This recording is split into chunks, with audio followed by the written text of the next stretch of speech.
What's up guys, CTV Game Reviews back here again. Today we're going to be doing our review of the Sega CD.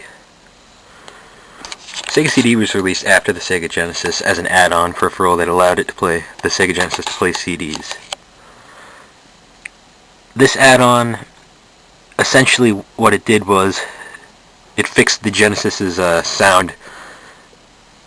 It basically improved the Sega Genesis sound and gave games more space. So essentially it got around the weaker, the more primitive sound equipment, and essentially made it sound. You got games with CD quality music. Unfortunately, most of the games released for the Sega CD were subpar at best. Now the way you hook up your Sega CD is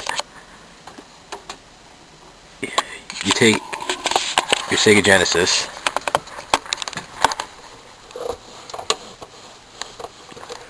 it can be Model 1 or Model 2. Model 3 will not work. Anyways, you take your Model 1 or Model 2 Sega Genesis, and as you know, on the side of the Sega Genesis there is a little expansion port here with a board that sticks out. What you do is you get this little metal plate that you attach to the bottom, and essentially what you do with this plate is you screw it into the bottom. It adapts in, and then you attach it to your Sega CD. One second.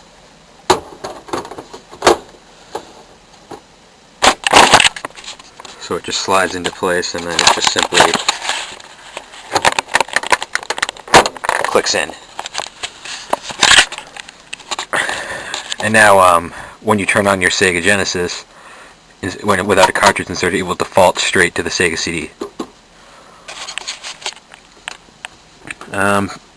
Some things about the Sega CD. This is a Model 2 Sega CD. There was a Model 1 Sega CD which sort of was to match the Model 1 Sega Genesis.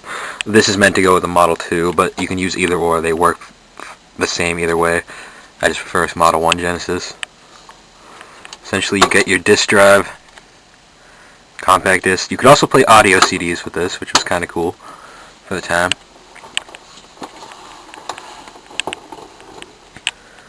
Now on the back, it's going to be a little bit hard to see.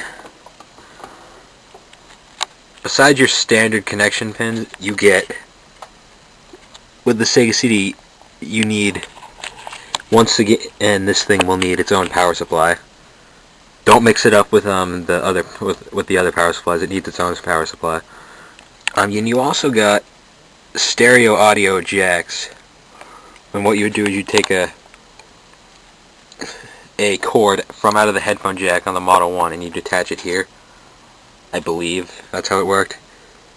I don't use that. I just use I just take my stereo out of the front of the Genesis.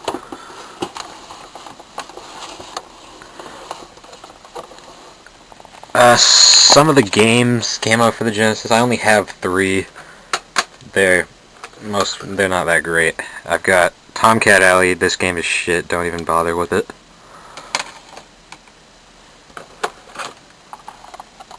Echo the Dolphin, The Tides of Time. This one is the only one I have that is remotely like a game. Sequel to Echo the Dolphin. It's alright, I guess if you like Echo the Dolphin. I don't care for it much. This came with my Sega CD. The games came in these massive jewel cases, I guess. That's what you could call them. And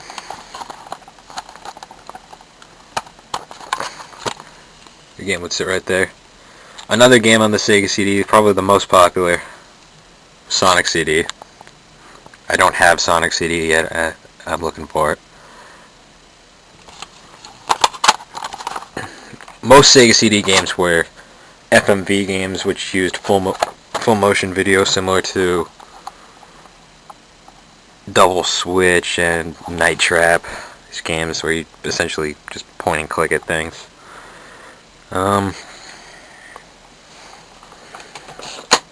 Do I think the Sega CD was a good idea? Depends who you ask. Because the Sega CD does not have all bad games. Some of the games are quite good. Like Sonic CD, the Terminator game was apparently really good. The Earthworm Jim port was good. Sega CD was a good idea, just done wrong, I'm guessing.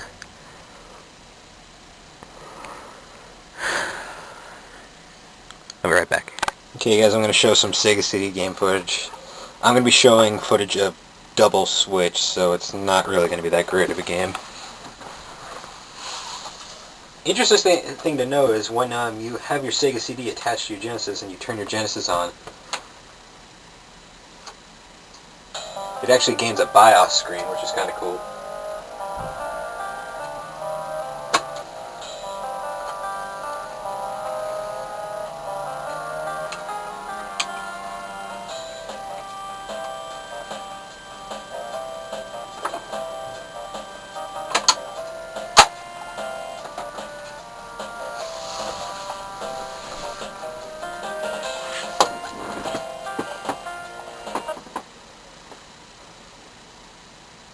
When you start up a game, you get this cool little Sega thing.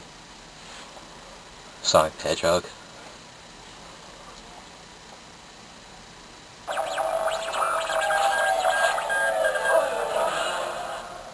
Digital Pictures made a lot of the Sega CD games.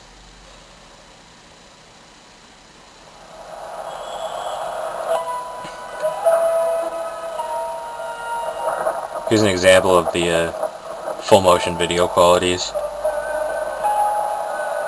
They're alright, it's just kind of... You feel like you're watching a movie more than playing a game. Gameplay is very mild, there's not much to see.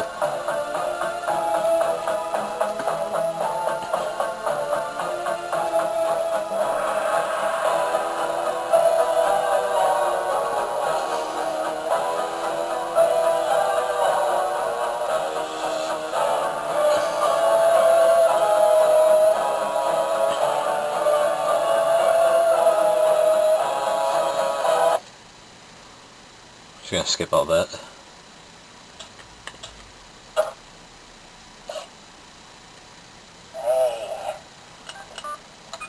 Angry Video Game Nerd showed this game in one of his reviews.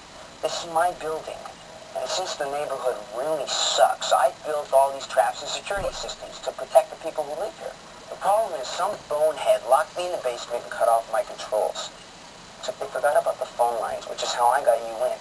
Now you can protect the tenants and get me out of here. You and your friends, right? You gotta help me. Anyway, I designed the whole system. Now this is the lobby. That's a Video quality is really not that great on these things. Okay? You can see the traps and triggers for each room by pressing the start button. Oh yeah. To get me out of here, you gotta get the number from each of these power boxes. Now, they flash on when anybody opens them, so you keep your eyes peeled, okay? This is Brutus. He just got out of prison. You gotta watch out for him. I don't know what he's up to, but I don't like anybody snooping around my place, okay? This is Alex's room on the second floor. She's new girl in town. Says she's a journalist. I think she likes me. Lyle, the handyman. He's the one who's been screwing everything up. Not much gameplay. Trap him whenever you can. There's an emergency alarm going off in Alex's apartment. Use your cursor, get up there, see what's going on.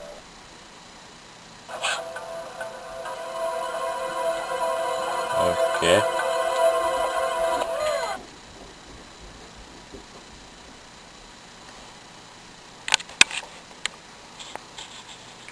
Well, as you can see, the games aren't really that good. That's my review for the Sega CD, and I'll see you next time.